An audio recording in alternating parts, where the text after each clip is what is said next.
Hi, this is Joe again with another review. And for the sake of this video, we're going to be discussing another classic movie, the 1961 film The Hustler, starring Paul Newman, Jackie Gleason, and George C. Scott. Now, originally, some time ago, I reviewed the sequel for this film. It was The Color of Money, which took place 25 years after this film. It came out in 1986, and that's the one movie that Paul Newman finally won an Oscar for. Well, now I'm talking about the original film, when Paul Newman plays Fast Eddie Felsen, who was a pool hustler in the Midwest, who decided to challenge the most famous pool player of the time, Minnesota Fats, who was played by, ironically, Jackie Gleason.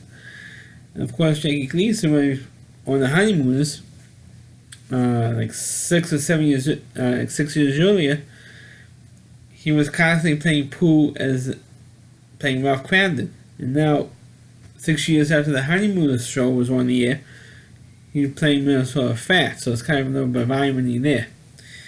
Of course, Paul Newman, like I said, played Fast Eddie Felsen, who, in the beginning of the film, challenges Minnesota Fats to a marathon pool game, and they went on about 25-26 hours straight playing pool. I mean, like, you can see my eyes were like rolling with that one, because like the opening sequence, when I first heard of The Hustler, I thought maybe the entire movie was just the two of them playing one marathon game, and that wasn't that.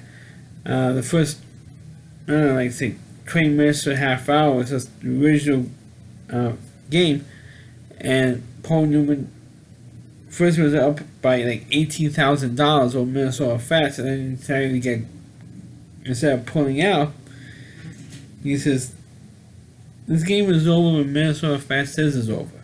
If he gives up, then I'm going to give up. I said, I'm going to give up in my head, and I said, I just want to beat him until when Fats says it's over, when he gives up. Then I know it's over. So, of course, guess what happens? Minnesota Fats makes this big comeback, beats Fast Eddie, and of course loses all his money. Now he has to build his worth back up again. So he goes and hustles again, and he meets gets rid of his old manager, Charlie, with a new manager played by George C. Scott, who watched the original game, and says, okay, and won like 25% of your stake.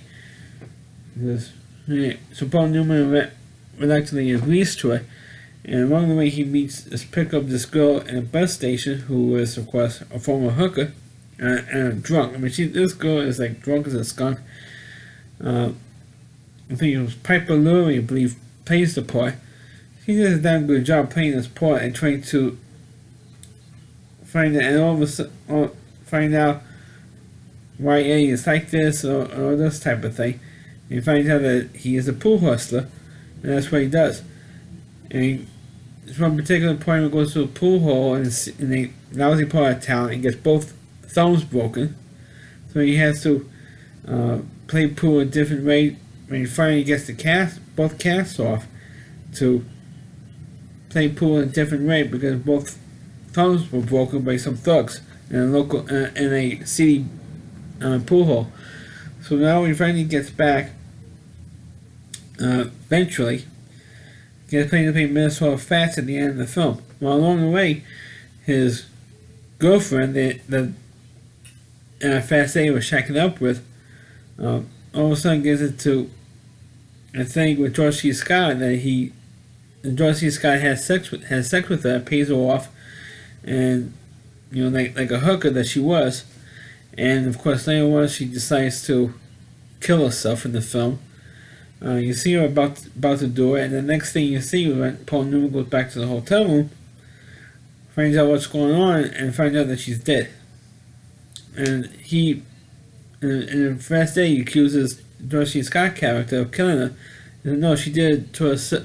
Eddie, she did it to herself. I didn't kill her. And so I found her like that in the bathroom. I wonder if she was in the bathroom for a long time. I wonder if she was okay, and I found her like that. And he gets so ticked off because George C. Scott was like, "Oh, so cool. Oh, she was a jerk. She was a flirt anyway. So it's good he got. It's good that she did to her. If if it didn't happen now, it would have happened sooner or later with this girl. Because the way she is, because she was a drunk, she got drunk at a party that they were at. So George C. Scott says, well, if it didn't happen now, it's going to happen sometime down the line with this girl. And he says, how can you be so cold about it? I said, well, because I know human nature. And so Paul Newman actually calls him a jerk and a couple of other not nice names. I mean, of course, don't forget this is 1961, so you didn't have all that much cursing, in the film. There's one line where the girl says to George C. Scott, calls him a bastard in the film, but that's about the strongest word that you're going to hear in this movie.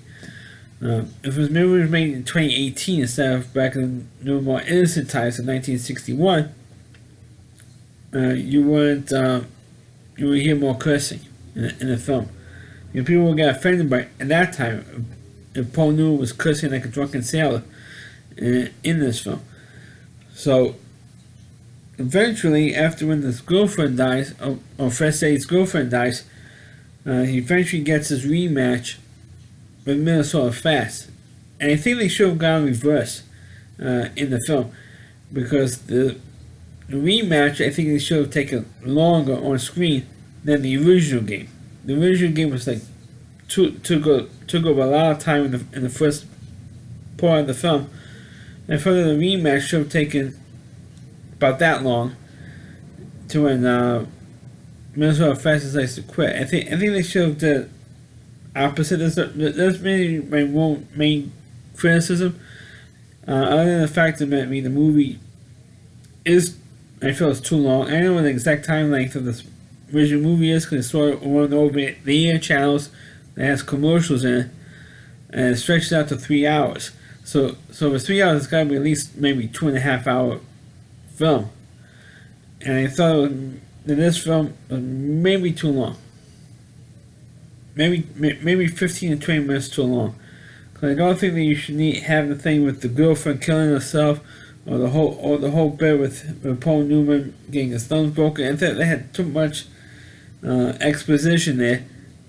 Doing in between the two, the original game with Minnesota Fast and the rematch. I thought it took too long to get to the rematch. And I thought the rematch itself, I thought that was maybe too short. Because it was maybe 10 minutes, 10 or 15 minutes. I mean, and the original game took maybe about a half hour or so, or 45. The first 30 to 40 minutes of the film was the original game. I figured the rematch should have taken that long, or the match that ended the film should have taken that long. Not, the first off the bat. I mean, I thought they should have built up to that match. They should have just had one match between Minnesota Fast and Fast Eddie, and not two.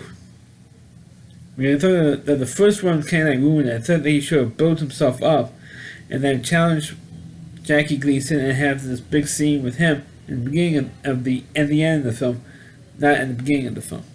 To me, that would have been better, but they did what they did with it, and it was too long. You could say maybe a little bit boring, because if you're not interested in seeing guys hustling for money in pool games, then you're not gonna like this movie or the sequel, The Color of Money, which I previously reviewed. So if you have not checked out my review of The Color of Money, please check it out. But for The Hustler, of course, Paul Newman always gives out a great performance in every role he's ever had in his career, and Jackie Gleason was also very good. Because this is one of the few times that I've seen Jackie Gleason in the film. I mean, I can count on one hand how many times I've seen Jackie Gleason in the film, and to see him play a dramatic part, to see Jackie Gleason play a dramatic role, it's really good to see that Jackie Gleason is a good he was, or should I say, he was a good actor. Because he passed away in 1987, and it's very good to see him in a dramatic role instead of comedy, which is, of course, famous for doing comedy. But it's great to see him do a dramatic role. And I didn't know if this was Jackie Gleason's first movie role. I'm not too sure about that. But I liked him in this movie. Even though his on screen time is very short.